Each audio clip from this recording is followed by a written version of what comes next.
Hi everyone, welcome back to Spiritual Growth Tarot. I'm Denise and this reading is for our Sunday, November 15th. Okay, so 3 cards for the day to help us grow and evolve and come back home to our real selves and move forward in our lives. Okay, so we have, and I'm using the Light Seers Tarot for any new subscribers I may have. It's by Chris Ann Donnelly, I think. Okay, so we have the 7 of Swords for the theme for the day. But I always intend to have, some type of a soul healing, spiritual law type of message come through. So let me see what comes through. So with the 7 of Swords, being the theme, that can have us in that place where we've done a lot, we've moved forward, but there's still a couple things left behind that you forgot, and you have to go back. And then other times, it's that quality of somebody deceiving us. So either somebody's deceiving us, or we're deceiving them. There's something, somebody's getting away with something, it's kind of like stealthy, like under the moonlight, thief in the night kind of a thing. It can be a card of betrayal. Now, if that's the case, we have to look and see, like if somebody has betrayed us, we always have to look and see how we might have betrayed ourselves in the relationship. And we do that by not being real with people, by not standing up and being in our authority and our power. And because the 4 of Pentacles is here, it's an issue of having healthy, strong boundaries and holding on to the things that you value most, what matters most to you. So, it's your financial security, it's your resources. So if somebody has either stolen something from you or manipulated you in some way and been deceptive, the answer or the message, the advice there would be to shore up your boundaries, to get really clear with controlling whatever it is that you need so that you've got the stability that you want in your life. It has everything to do with security and stability, but also possessions.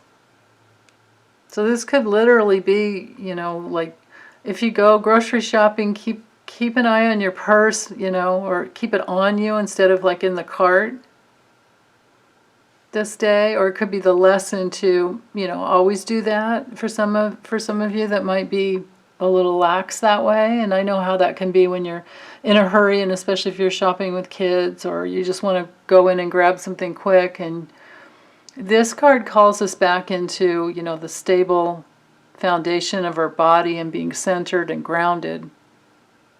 And then from there, everything works out. Now, with the High Priestess, well, when it's reversed, this has a place that has that quality of like not listening to your inner voice, not listening to your higher self. So it could be that if somebody was deceptive, later on in the day, or later on once you get through it, you'll remember, you'll go back to that place where it's like, oh dang, I knew they weren't trustworthy, or I knew there was something weird or something off. And then you will start listening, and then of course then it can be upright. It's such a beautiful card. Look at that, isn't that gorgeous? So it's ruled by the moon, of course. And it just has everything to do with listening to your intuition, trusting your intuition, being in that silent place, in meditation. Now, on another level, in the level of spiritual law, the message that's coming through for me is that you can't cheat life. You can't cheat life. We can't act like we have it all together, and we really don't, because life will always mirror back to us the truth, and that's what we need to really be listening to. With the High Priestess reversed, this can, like I said, you really got to listen to your inner voice. But when she's reversed, this can be like a hidden agenda. So if we have any place inside of us where we have a hidden agenda to have financial security and stability, but we're looking for that in the outer world, is like any lack of integrity financially will end up showing up financially in your future. So we never really get away with anything. So for like cutting corners to try to make things come through more quickly, or make things more cheap, just to have things be cheaper, less cost. Well, there's always a price to pay for that. So we can't cheat life. Life will always mirror back to us exactly where we are. And we really need to know that that's the strongest foundation, is once you know that your life is mirroring back to you the sum total of all of your beliefs. And we can't get away from that. We can't manipulate reality to make it be something that it's not. The truth is always inside of us. Now, deep down inside, you are, just everything that is in the universe. You have that divine intelligence inside of you, so that there's no reason to have to try to get away with anything. What our task is to work on clearing out anything that's on top of the soul substance. The higher self is always there, deep down inside. And our task is to work to clear out the crusty soul substance, the scar tissue, the wounding, the false beliefs, and the distortions on the inner levels. And once that clears out, then you're free, and then you don't have to go back and figure out, oh, where did I go wrong? What happened? And if somebody deceived you, maybe there's a place where you really wanted something from them, in some kind of security from them, and you have to come clean with that. Like, oh yeah, I actually really did want something from them, and I wasn't really honest with what I wanted. I manipulated that situation because I didn't really tell them how I was feeling. There's nothing wrong with being not sure where you are, or not sure what's going on. Like if you haven't found your inner voice within, there's nothing wrong with that at all.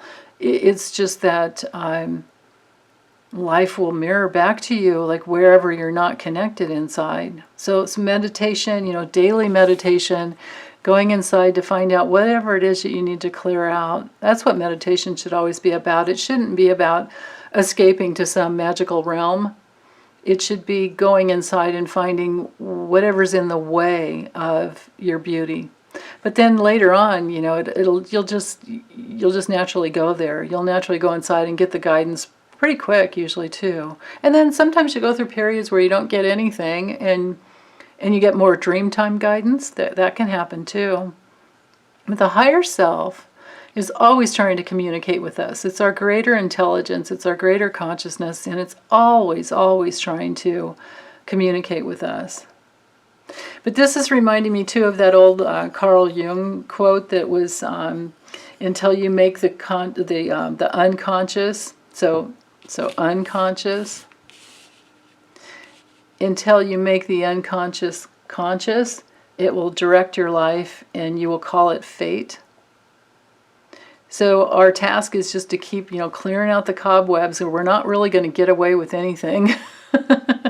Life will always just show us wherever we're not, strong in our boundaries, strong in our own independence.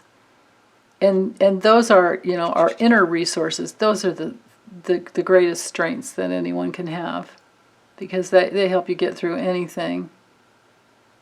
Yeah, so just stay connected with your higher self as much as possible. When you feel out of sorts and disconnected, that's your task, is to go back inside. Notice her eyes are closed here. Her hands are there over her purse, but it's also over her tummy and her core. And it's that going in and breathing deeply, relaxing, dropping down into the body. connecting with your higher self is already there in every cell in your body. So these are the two solid places to go. And, you know, any other distraction or, you know, in the way that we deceive ourselves, that's what needs to be healed. So this could be what's in the middle. This could be our solid foundation where we're independent and resourceful. We have everything we need inside of us. And we also have our highest selves, to guide us every step of the way, which requires that inward self-reflection. And then this could be what's in the way. What is in the way of that? And it would be our little self-deceptions, which would be our false beliefs. And the way that we can justify in our mind, like, oh yeah, that's the way the world is because that's the way it's been in the past. Well, that's just justifying. Or maybe we did something a little sneaky and then we're justifying it, well, because they did that to me, Maybe they talked behind my back and now it's okay for me to talk behind their back. Well, that just kind of puts you in that same, that same place with them. And maybe that's not where you really want to be. But it can certainly show you, like, who's trustworthy and who's not. Yeah, okay. Well, that's all I have for today. Thank you so much. And I'll be back soon for Mondays. Thank you. Bye.